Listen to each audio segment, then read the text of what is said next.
Right, guys, are you ready for the mind-blowing theory I have? Hold on to your hats, right? I had this thought earlier on of a potential what may happen. Get your coffees ready, but just be mindful. You might spit it out when you're like, wait a minute. So, the ending to this game is the same as the original. Good, right? Now, in the DLC, you see Zack's back, right? You see Zack open the door to the church. He's like, I'm back. And in the Rebirth trailer, you see Zack carrying Cloud into Midgar. So what does that mean? For ages, I've been talking about timelines, right? I'm out here recording a video for Crisis Core, right? And in the middle of this thing, I'm like, oh my god, I had this brainwave. So, it's a 3-part remake trilogy, right? The course of events are going to be different. It's already been confirmed, right? What if they do this? The second game's called Rebirth. So the whole event is called Rebirth. Everything's been reborn, right? We have a different timeline where Zack is alive on the Rebirth trailer. But here's the thing. At the end of this game, Cloud is limping his way into Midgar, right? He's like by himself, limping his way into Midgar, right? On the Rebirth trailer, you have that same scene, but Zack is carrying Cloud into Midgar. And he has all the scars and stuff in his face from the fight that he just survived. So, if Zack survives, goes to see Aerith, it would be Final Fantasy VII, but completely different. The course of events won't happen. It will be a completely alternative reality where the Final Fantasy VII storyline that anyone's expecting wouldn't even exist anymore. There's a very high chance you have a reality where the course of events of Final Fantasy VII don't even happen. What happens if Cloud doesn't turn up to Sector 7 and he's been carried to Sector 5 by Zack? So he hasn't gone to Reactor 1. Tifa doesn't know he's in Midgar. That's how he's found and then joins Avalanche. What happens if Zack has just carried him to Sector 5? He's like, yo, Aerith, my friend's in trouble here. We need to help him. It's not... Think about everything that the remake has shown us. Think about the Rebirth trailer. Think about the words that are in the Rebirth trailer. What is fact and fiction? Whatever happened in the past, the future's going to be different. There's so much being thrown at you, and then there's the wings, the feathers dropping down, so the dead Zack is looking above and keeping this Zack alive, kind of thing.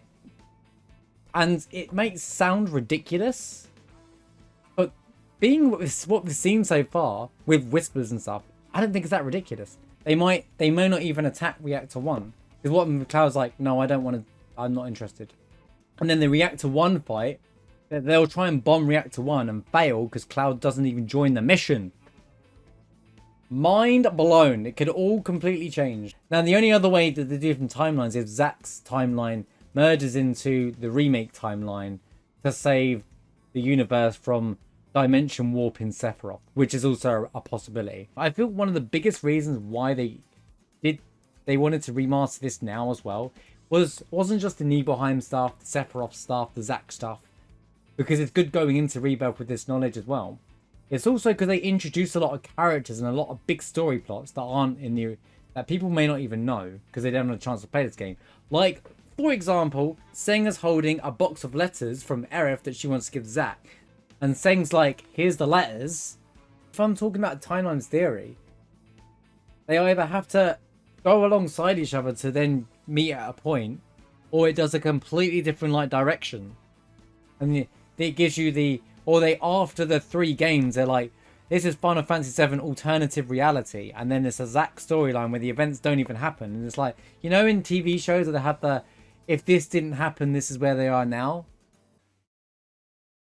I'm just saying in general, Zack being alive in a different timeline stops any of the events that we know within Final Fantasy VII, including the remake events, to not happen in that timeline. They're going, wait, how did he see the script? They're going, wait.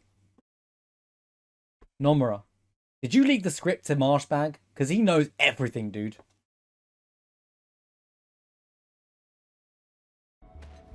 Well, see, Emerald and Benora isn't necessarily strictly untrue. So when you're down in there, you know how Meadle is really close to the live stream and you know that whole island, because Benora's bait is like a neighbor to the Meadle, right? Emerald being down there is still in its crystallized form. think about the reunion scene in Final Fantasy VII OG, right? You don't see all the weapons down there. You see Sapphire weapon locked behind and probably another one at best.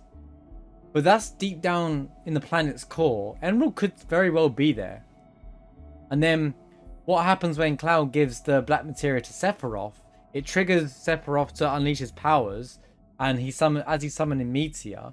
At the same time, it sets off all of the planet's live stream flow, and it all peaks off at that point, and that eruption happens, and that's when all the weapons come out. Now, the planet might have flushed the weapons wherever they are in the planet to all hit and they come out, and that's why they come out at different times. So Emerald might well have been under Benora Village the entire time. There's nowhere stating that they're all in one place. All they ever say is the weapons are deep down underground, and then we do go deep down underground to a place that's very close to the core of the planet. You know that side area where he goes, looks like Mako, you know, where you have to fight those enemies, the smiley guys. There's that bit with the steps you walk towards. It looks like the holy bit that you see, you know, the bit at the end of Final Fantasy VII when you fight Sephiroth. It literally looks like that same bit. Well, that's exactly how I saw it. Like, all of the weapons are crystallized and sleeping. Sorry, they are sleeping. That's what they're doing. They're sleeping. But yeah, I'd say they're all sleeping in different places. The planet, if Minerva is smart, I wouldn't place them all together at the same time as well. And because the whole planet's connected, it could be like tunnels that all go to that one point, you know. Well, I think that's the point of the two timelines. Can they have can there be a good ending? Like, just think about this. And I didn't expand on this properly last time. Zack being alive, I've said this before, in that timeline, changes the course of events for the entire Final Fantasy VII storyline, right? So they don't ever go to Sector 7. I don't see the money. Even then, they'll do Reactor 1. Barrett will try and do Reactor 1 mission. Fail, have to retreat, and then the plate will never drop in Sector 7. The only consistent thing that can actually happen, still, is the reunion.